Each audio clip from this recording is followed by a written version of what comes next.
and they were also helping the government carrying salaries and personnel because they had their own ship, which others didn't.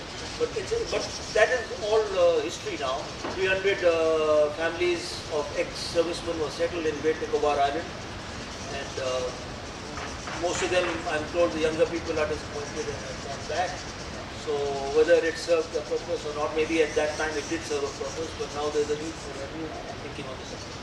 Actually, if I may just add, they did settle some people from Punjab in that island, gave them buffaloes and so on. The point is that it has to be more than that. There has to be infrastructure for schools. They had milk and butter and cheese and so on. Where do they export it? Where do they get their source of income? Just putting people in places. The same thing we've done in the northeast.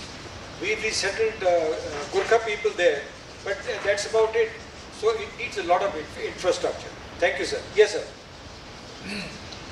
Well, you stated that we should be prepared to blockade the Straits of Malacca in case there is a land problem on Tawang, on the McGowan line or something like that, land problem with China. Do you really think it is realistic? Because that would mean all-out war with China. Do you think it's realistic for us to contemplate a situation like that? If we ever came to that, we would require Americans to be on our side. And if we have them on our side, it doesn't really matter whether we have a few more ships or few less ships. And if we don't have them, 62 is a good example. We got a beating, but we didn't dare get into the air. We didn't do anything elsewhere because of the asymmetry between the military strength. That is one point I want to ask. The other thing, it is not clear to me how opening the island to foreigners would lead to greater security and contribute to environment. And finally, one of the slides said that at the narrowest, the Malacca Straits are 11 miles. And then later on you say that Singapore is 1.5 miles. That's a factual thing which I would like to know. At the narrowest, how wide is the Malacca Straits? Thank you. Well, that is only a provocative statement which I have made, that, you know, what do you do in case of a, it's a strategic thinking only, that if there is an attack on India from both China and Pakistan, what is your alternative? And one alternative is to see what you can do here, to control the sea line of communication in Malacca Straits. But that's it. I mean, do you think I'm capable of saying that? Are we capable of doing it? I don't know. I don't think so. It is up to the Navy to take a view on that subject. But this is one point where you have a little advantage. That's all. The width of Malacca Strait is, as I mentioned, is based on records. And you want me to look it up again, I can tell you, but I can tell you after. But it is very wide on the western entrance and very narrow near Singapore. Actually, if I may add to what Sanat and the question that came up, well, I think what Sanat was trying to bring out was that we are at a bit of a disadvantage in the northern areas because we not developed our road structure and our air bases and our forward echelons. And in the event of a war and so on, what are the factors that he brought out, which is a fact that 40% of the world's trade goes to the Malacca Strait, and most of it is bound for Japan and for China. If you want to strangle them, then there is an alternative which could be worked on. It's not that, it's just an alternative which can put strain on the Chinese if and when there is a war. As far as America stepping in, well, you see, war is not only of the armed forces, it's diplomacy, economics, the people, the backup, everything else. The army, the armed forces are just one instrument of war. So I think that may answer your question. Any other question? One point I didn't answer was about your issue whether foreign tourism has any advantage there. Well, I have said yes, it has. And why? Because as I said, it is a question of soft power, that you display to the world that your territories go right up to Malacca Straits. So you open up the tourism with only high value, low volume tourists, and it will complement the security scenario. This is what I feel. People have different versions on this. Everybody has a view on this subject. Yes, sir. The question? Yes, ma'am.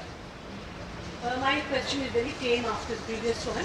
It is, I needed a clarification on how the status which you mentioned, the archipelagic status, would be to the advantage of the islands. You said that they should be given the advantage of being labelled an archipelagic status is what you were suggesting for them. How would that be an advantage?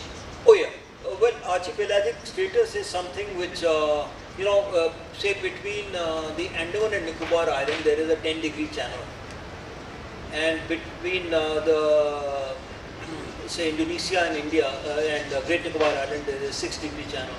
Now this 10-degree channel certainly would have been under our control. It would have not been open to open shipping had we got a full archipelagic status for the Andaman and Nicobar Islands, which we didn't get, which Indonesia got. So this was decided by the United Nations Convention on the Law of the Seas in 1976. So we have, but we gained a lot by getting the exclusive economic zone increased, and 30% of it comes out of these islands. Any other questions?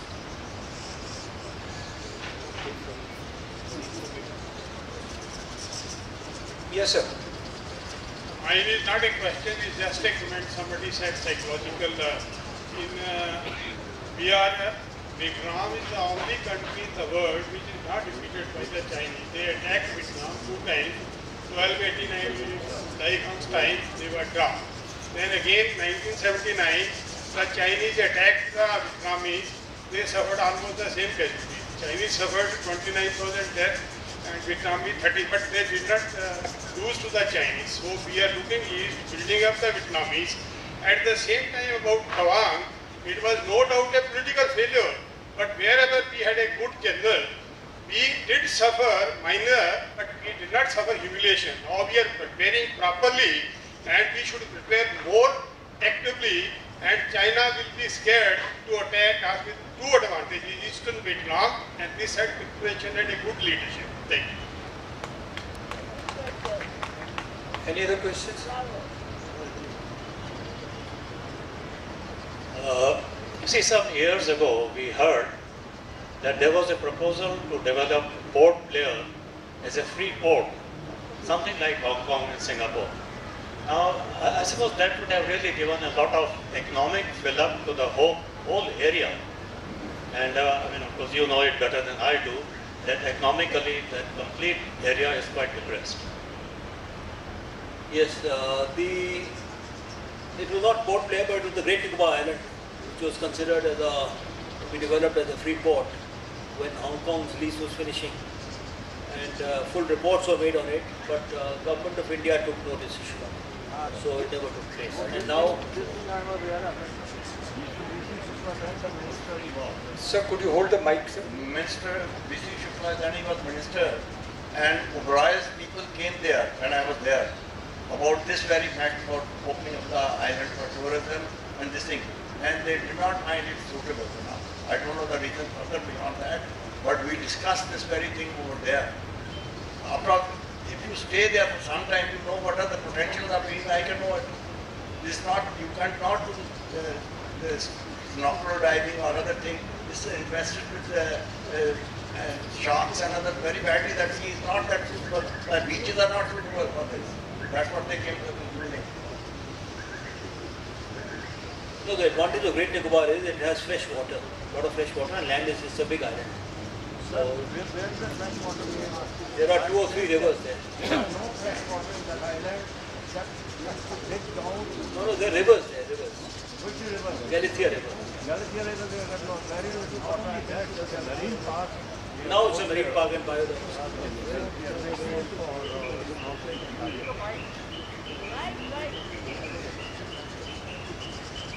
Thank you.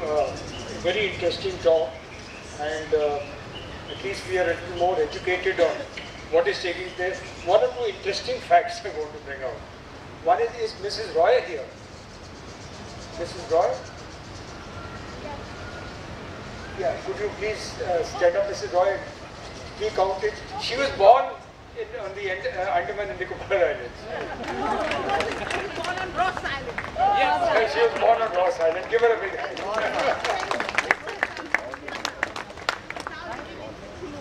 are the only two living in India who are born on Ross Island. Can you use the mic, please? No, it wasn't.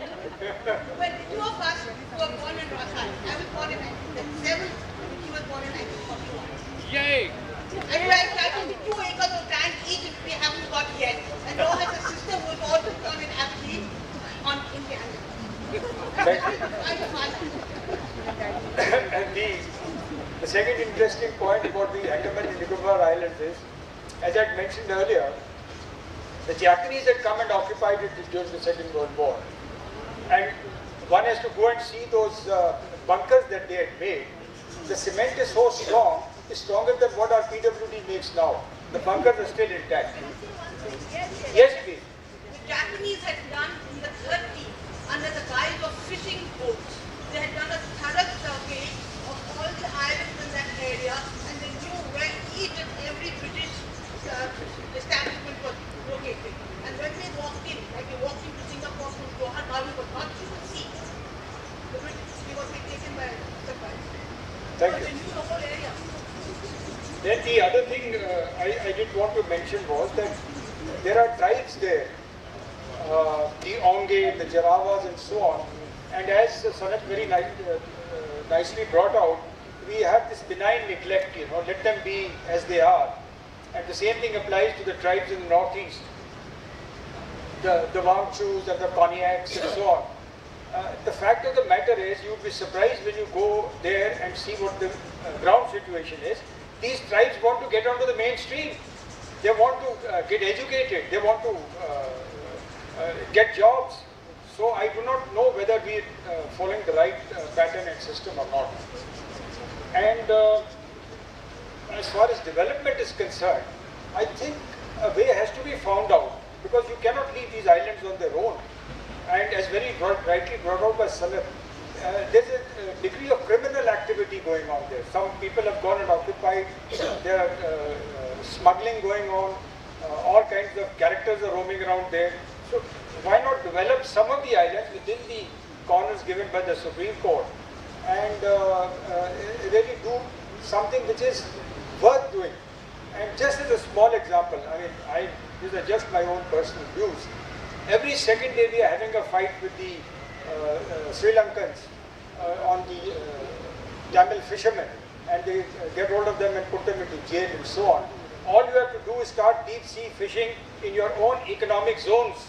Give them the money, let them go out, and they'll become multimillionaires, whoever do that. Anyway, that's a personal thought. It remains for me to thank Sanat Kaul for all the trouble that he's taken, and on your behalf, I'd like to give him a small token of our appreciation.